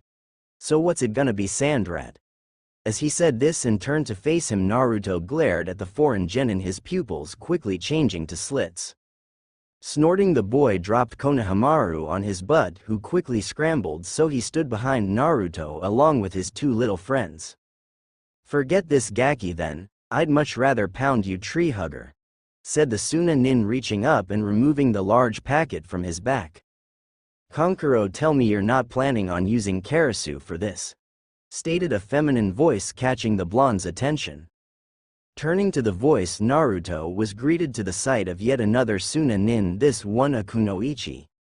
She appeared to be about 15 and had long hair that was either brown or a very dark shade of blonde pulled into 4 tails, and wore a dark white battle kimono. Don't worry about it, Tamari, it's not like he's here. Besides, this will be quick, said the newly named Kankuro. Before Tamari could retort, she had to blink in shock as she found the blonde Konoha genin had appeared in front of Kankuro, who was currently folded over the blonde's fist. You're right, it was over quick, said Naruto as he pushed the other boy off his fist. Now this will be your only warning, stay away from my little brother or I'll kill you, unless your friend in the tree over there does it for me. At this, both Sunanin froze before turning to face the direction of the tree Naruto had glanced at. As they did, they found yet another Sunanin standing upside down on a tree branch, glaring at them. This one wore what looked like a pair of black overalls with sleeves that went down until his forearms. A white cloth was draped over his right shoulder, wrapping around the left side of his hips, while what appeared to be a gourd was on his back, the band going from the left shoulder and wrapping around the right side of his hip with a Suna Hite Tae tied around it. He had pale skin and brick red hair and dark rings around his eyes with no eyebrows to speak of. Finally, on the side of his forehead, to kanji for love could be seen inscribed in red. Kankuro, you are a disgrace to our village, said the Suna genin, his voice a monotone that would make an Aburame proud. GG Gaara, it's not my fault, these guys, shut up or I'll kill you, said the newly named Gaara as he disappeared in a whirl of sand to reappear in the center of the group. I apologize for my teammate, he is a bit temperamental, said Gaara. Well then you'll need to keep him on a leash. Even though you're no doubt here for the Chunin exams, Hokage-sama will have no problem throwing every genin from your village out of here for harming civilians, especially his grandson, said the blonde, causing the red-headed teen to narrow his eyes. Seeing this, the blonde narrowed his own, his slit pupils glinting dangerously as if daring the other teen to try something. Finally the Sunanin turned away, only the barest hints of a smirk on his face. You are interesting. What is your name, Uzumaki Naruto, and what is yours? I am Sabaku no Gaara. I look forward to seeing you in the exams, Uzumaki, was all the boy said as he walked off, his teammates quickly falling into step behind him. Shouldn't you 3 be in class? Questioned Naruto as he turned to the 3 chibis. Paling, the 3 kids turned tail and ran to the academy, each screaming about being late. I'll see you later, Naruto-kun, I have a team meeting, said Sakura, getting a nod before running off. A week later found the members of Team 8 standing outside the entrance to the academy. Kurane had given them a week off to prepare themselves for the exams, and each of them had taken full advantage of it. Hinata and Shino had once again been abducted by their respective clans and secluded within compounds to perfect their skills, while Naruto had secluded himself within his own personal training ground to perfect his own. Behind his shades, Shino took the time to look over his teammates as each had changed their apparel. Hinata now wore a pair of dark blue pants and flat-footed black shoes. Along with this, she wore a Chinese-styled top of the same color with a red sash tied around her waist. On each wrist she wore black wristbands, and her Hite Tae as usual was tied in her hair. Naruto's appearance, however, hadn't changed that much. He wore black pants and a sleeveless black shirt. The cloth on his Hite Tae had been replaced with a black one, and he also wore black sandals with his prayer beads in their rightful position on his left wrist. It wasn't his clothing, however, that gave him pause, but the feeling that he got from him. Shino had known from the beginning that Naruto would be the tank on the team, and now it seemed he finally fit that role perfectly. Shino would admit, if only to himself, that Naruto now reminded him somewhat of Zabuza, a demon just waiting to pounce on his unknowing prey. As they moved through the halls of the academy, the three genin ignored everyone they passed, even the large crowd they saw around the second floor. Finally they made it to their destination, room 301, to find Kurane leaning against the wall, seemingly waiting for them. "Hello Kurane-sensei." Hinata greeted while the boys merely nodded. "I'm glad you guys decided to come. Now I know it may seem like this is too early, but I want you guys to give it your best shot, as each of you already have the skills needed to be Chunin. Just stick together and everything will turn out fine," said Kurane, receiving nods from the group before she moved aside. As the genin entered, they were not all that surprised to see the number of people crowded within the room, having already been informed what it was like. Quietly the group moved over to a corner upon spotting Team 10. Before either group could move to greet the other, both noticed the door open once more and Team 7 walk in, led by the Uchiha and a smirking Kiba bringing up the rear. As a blur shot off, Naruto and Shikamaru shared a look before both sighed as a shrill shriek of "Sasuke-kun" filled the room. Moving over, the two groups followed after Ino, who was currently glomping the Uchiha. "So you guys are in this troublesome place too," said Shikamaru as they entered speaking distance of the other rookie team. "Naruto man, you totally missed it," said Kiba almost as soon as the blonde was close enough to him. "What happened? Dude, Sasuke got his handed to him by some green dude. It was like Wave all over again. All he's missing is a broken arm and nose," said Kiba, snickering. "What the hell are you talking about, dog boy?" demanded Ino with a glare. "Well, we had a joint mission a while back with Naruto's team. Anyway, there was a fight and Genius over there decided to use Sakura as a shield from an attack. Luckily she lived, but Naruto found out about it, and when Sasuke tried bragging, he beat the hell out of him and called it sparring," explained Kiba before he started snickering again. "What?" exclaimed the blonde Kunoichi as she rounded on the Uchiha, her fist stopping an inch away from the Uchiha's face as Choji dragged her away, kicking and screaming. "You guys should shut the hell up, can't you feel the atmosphere?" said a male voice, catching the group's attention. "Who the hell are you?"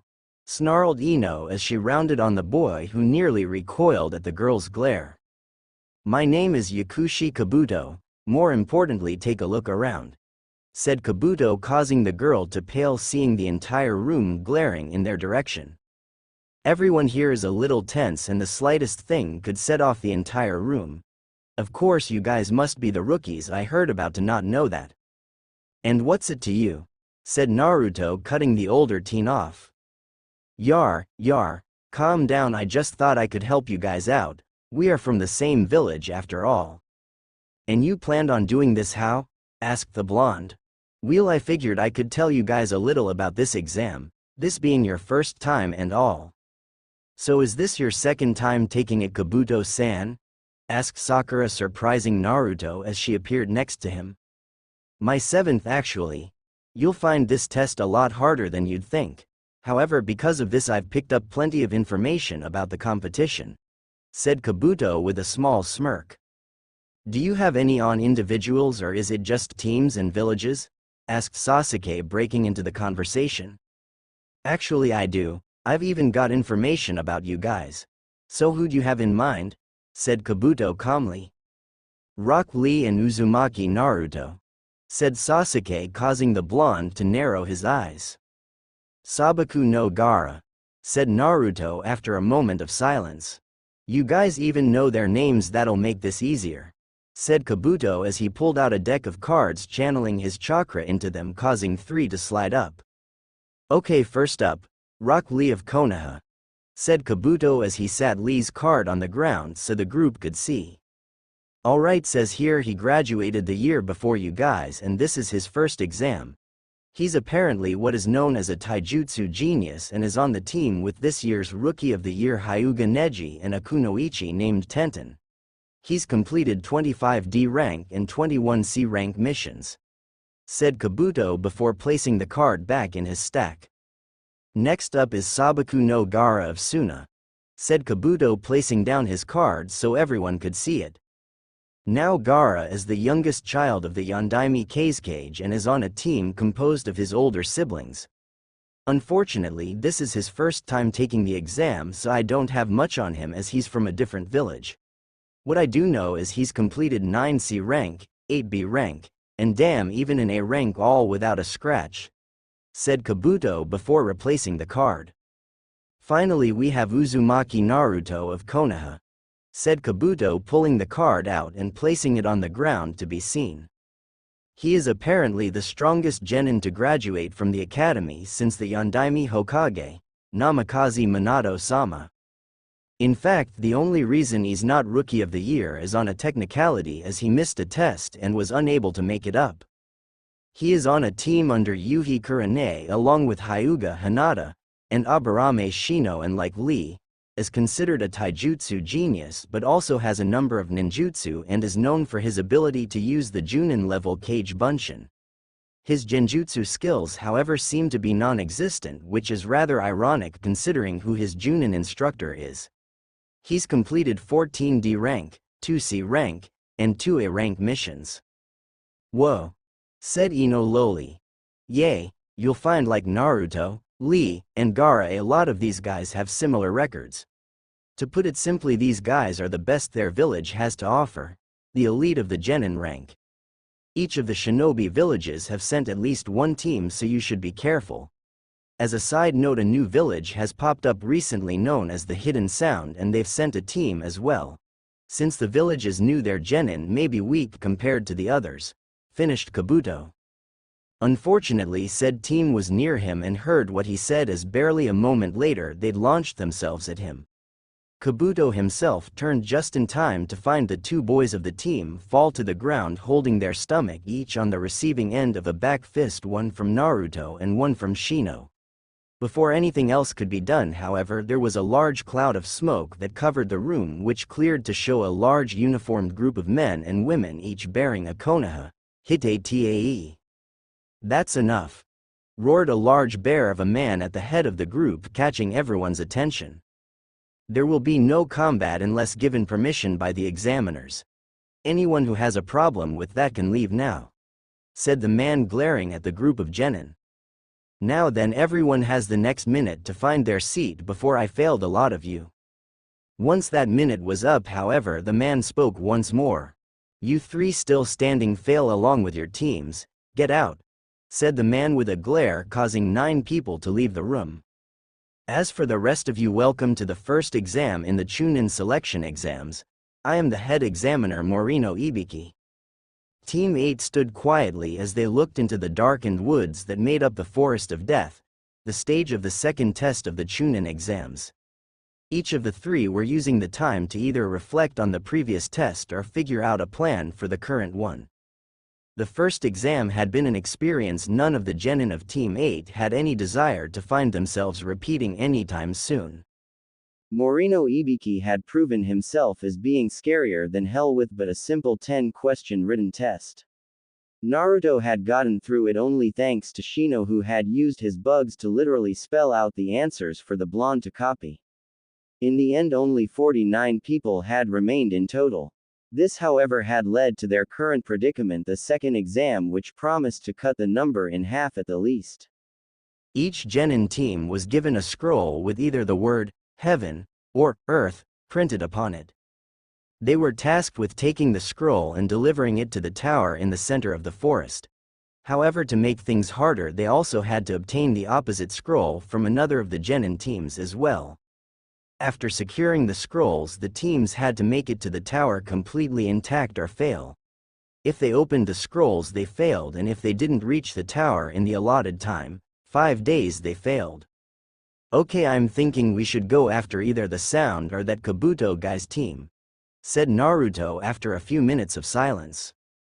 "I understand going after the Auto Genin, but why Kabuto-san's team?" asked Hinata. "He rubbed me the wrong way," answered the blonde, shortly receiving a raised eyebrow from his girlfriend. His entire demeanor was wrong for the situation. This is an exam where everyone but your team is an enemy, yet he offered us information for free. Not only that, but he knew we're rookies, theoretically easier to pick off than the other teams, yet he went out of his way to help us, complete strangers. After failing 6 times previously, he should be looking for any advantages he could get, not helping people.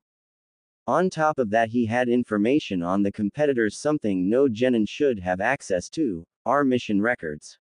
No one outside of Iruka-sensei, Kirine-sensei, the old man, and I should know. I have 2 successful A-rank missions under my belt, but he did. Finished the blonde, clenching his fist. You think he's a spy? Said Shino in his monotonous tone. Maybe not a very good one, but yes, after all, he did have Naruto-kun's mission stats wrong on top of letting out he had the information. Still, it would be a perfect cover. Genin are not held under as much scrutiny as the Chunin and nowhere near as much as Junin. Failing the exam so many times could have been done purposely so he can maintain his cover. Said Hinata thoughtfully. If that is the case, it would be inadvisable to go after his team, said Shino, drawing their attention. If he is a spy, his whole team may be compromised.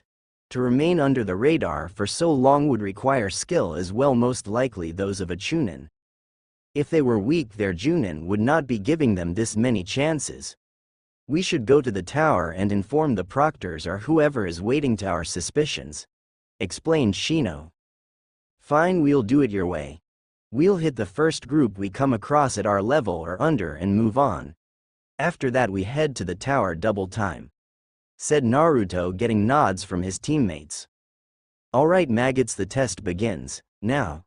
As Anko's words came from the speakers, the gates shot open with Team 8 dashing in just as quickly. Barely 10 minutes in and Shino alerted his teammates to the fact that another team was approaching. 5 minutes later their trap had sprung and they had an older Konoha squad at their mercy. Okay, here's the deal, give us your scroll or those leeches up there get to feast on you. At the blonde's words, each of the elder genin looked up only to pale upon seeing another net holding a large amount of leeches ready to be dropped on them.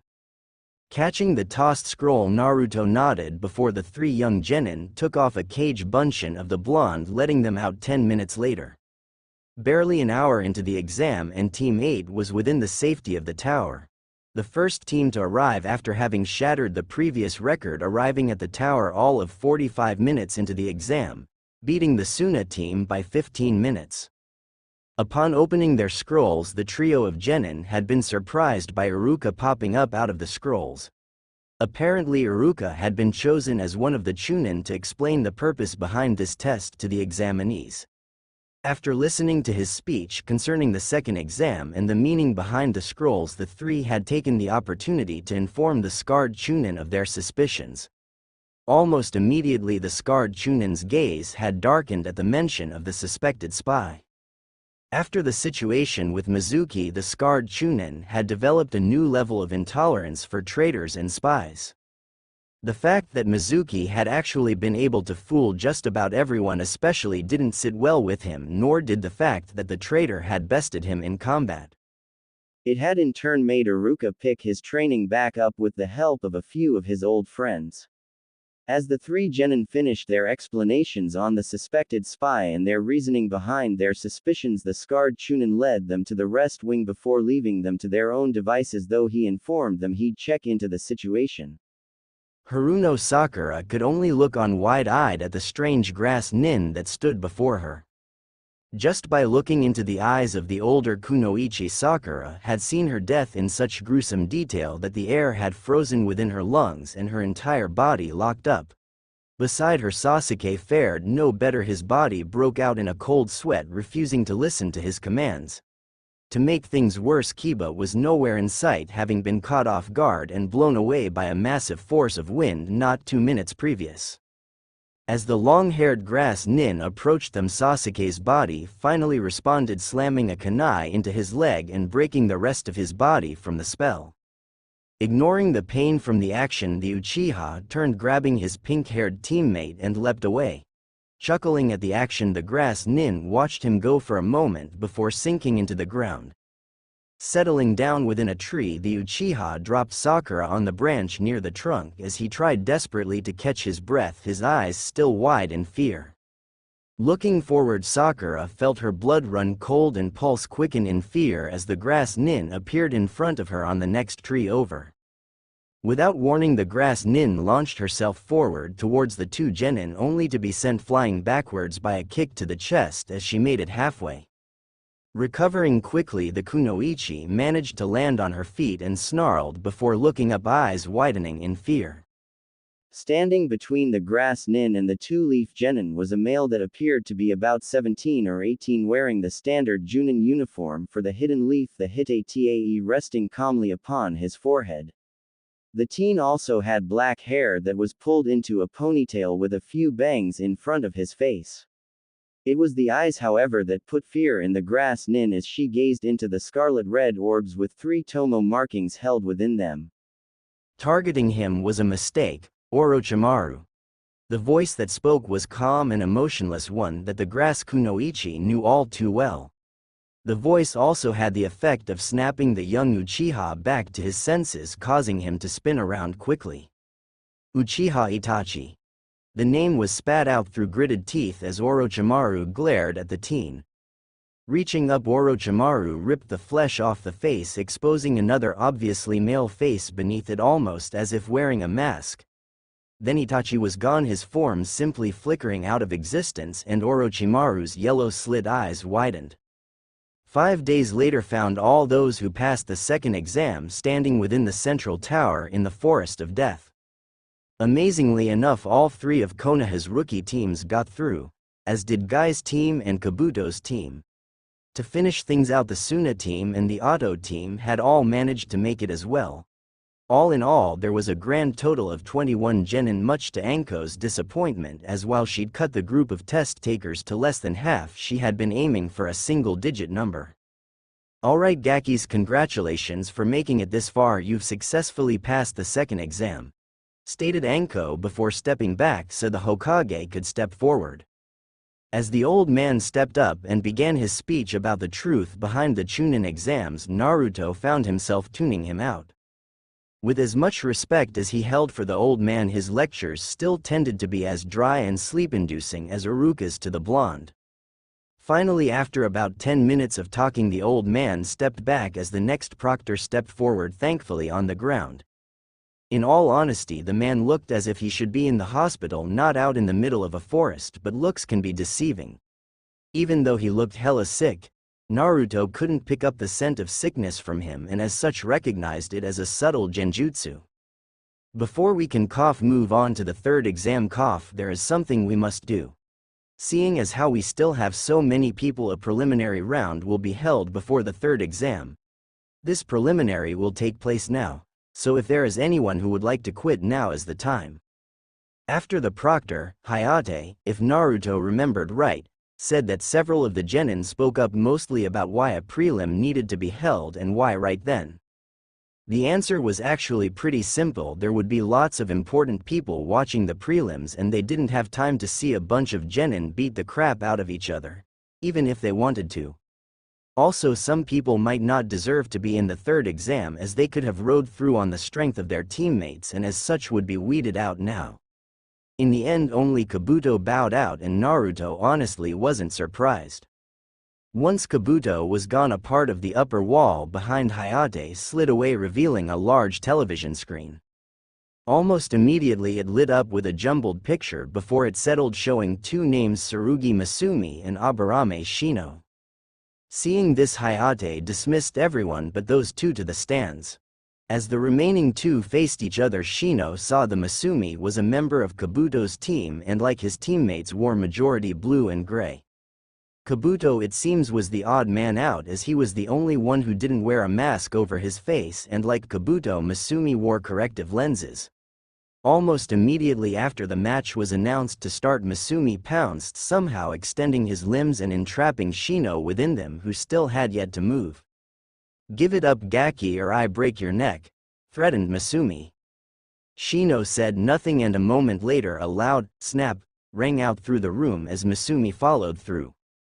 Before anything else could happen though, Shino fell apart, his body turning into a mass of bugs which descended on the other genin without wasting a second.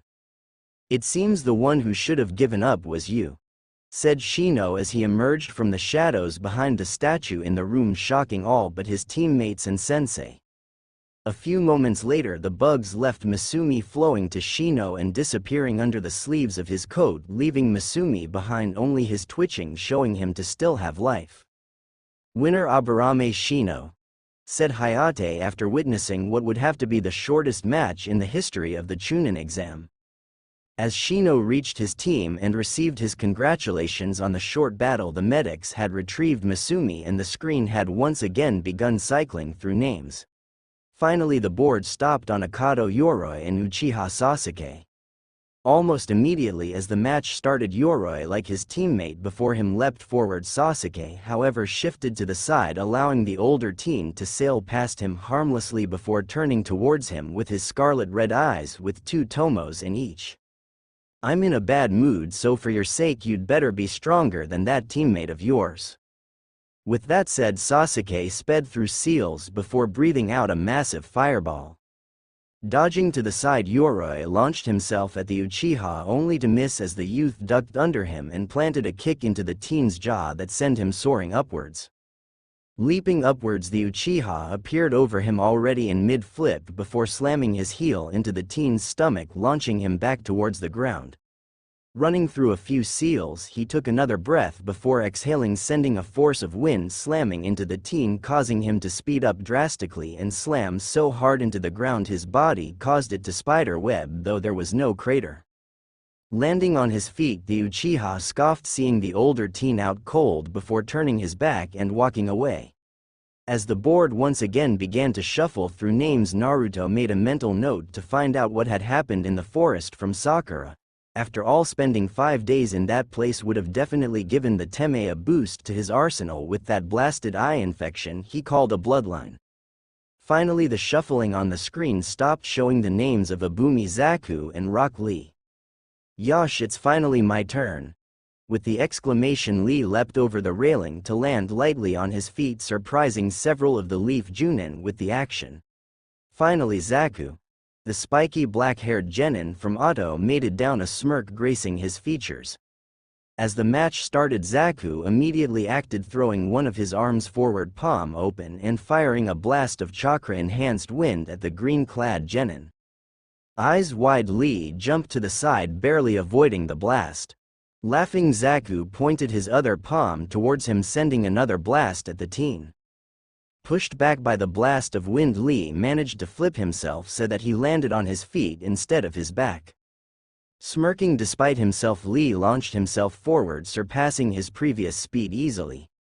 As the green-clad youth neared, Zaku let loose yet another blast, only for the boy to dodge to the side, not slowing in the slightest. Firing with his other palm, he was rewarded with the boy taking to the air once again as he flipped over the attack. Wide-eyed, Zaku barely managed to jump to the side and evade the heel drop that would have left him seeing stars. Regaining himself, Zaku fired another blast at the boy, who despite barely landing still somehow managed to dodge the attack. Following the boy, Zaku managed to aim both palms at him and fired a blast far more powerful than the previous ones. Seeing it coming and unable to slow himself, Lee could only look on wide-eyed as the blast slammed into him. "Hey, that'll do it. Really now," said a voice behind Zaku, causing him to go wide-eyed. Turning, he was just able to make out Lee Vest-less form before his foot connected with his chin, launching him into the air. Leaping up after him, Lee managed to grab him from behind before flipping around and throwing him towards the ground at double the speed. Zaku hit the ground hard, his mouth opening in a soundless scream of pain, and he could only look on in fear as Lee descended upon him with yet another heel drop, only to be intercepted at the last minute by Hayate, who somehow managed to snatch the boy out of the air and place him on the ground without harm. "This match is over. Abumi Zaku can no longer compete. Rock Lee is the winner," said Hayate after a moment. With the match declared, Lee took several deep breaths as the adrenaline was still pumping through him, so much so he could not hear the rather enthusiastic praise being given by his sensei. "Neji-kun, did Lee seem a bit different to you?" asked Tenten from the stands, eyeing the green-clad genin. Neji said nothing, merely giving her an uninterested stare with his milky white eyes, causing the girl to sigh in frustration.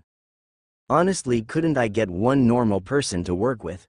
Instead I get two guys who are obsessed with the color green and the word youth, and a guy with all the personality of a stick with an obsession with fate," thought the girl. The next few matches were rather quick and one-sided. Following Lee's fight, his teammate Tenten was pitted against the Suna Kunoichi Tamari.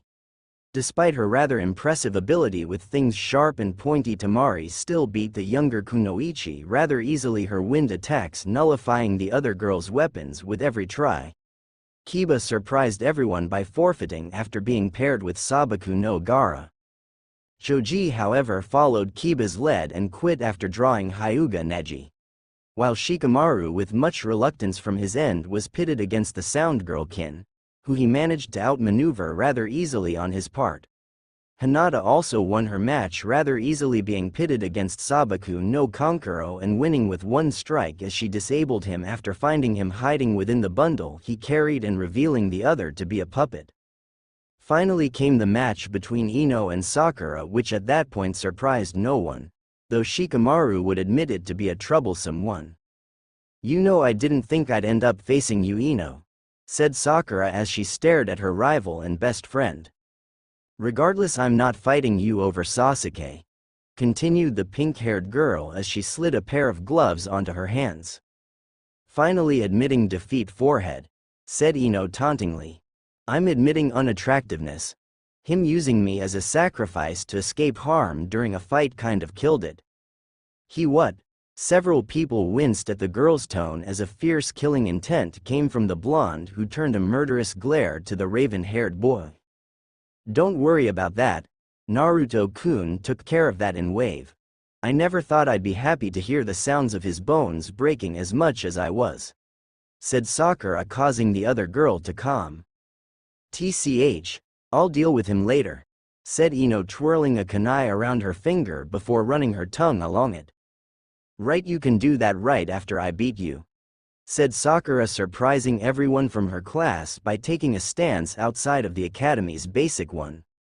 "Get real, forehead, will never happen," said Ino, following her example and getting into a stance as well. "Hajime," said Hayate before leaping back towards the wall and out of the way. Suddenly Ino shot forward, surprising Sakura with the action and causing her to step back in shock. Jumping back, Sakura hurled a kunai at the other girl only for her to slip herself under it, her form folding itself back while she turned to the side. As her hands touched the ground, she pushed of and spun, surprising everyone. "Spiral arrow," called the girl, turning her body into a drill. Reining in her surprise, Sakura jumped up with a slight application of chakra which allowed her to dodge Ino's attack. Despite the missed attack, Ino rolled as she hit the ground before tossing a trio of shuriken towards the pink-haired girl. Seeing them coming, Sakura deflected them with a kunai before tossing it and blurring through seals before disappearing. Dodging the kunai, Ino scoffed before pulsing her chakra outward, canceling the genjutsu and revealing Sakura as the girl was running up. What she wasn't prepared for, however, was for the girl to jump and kick out while spinning a full 360 degrees.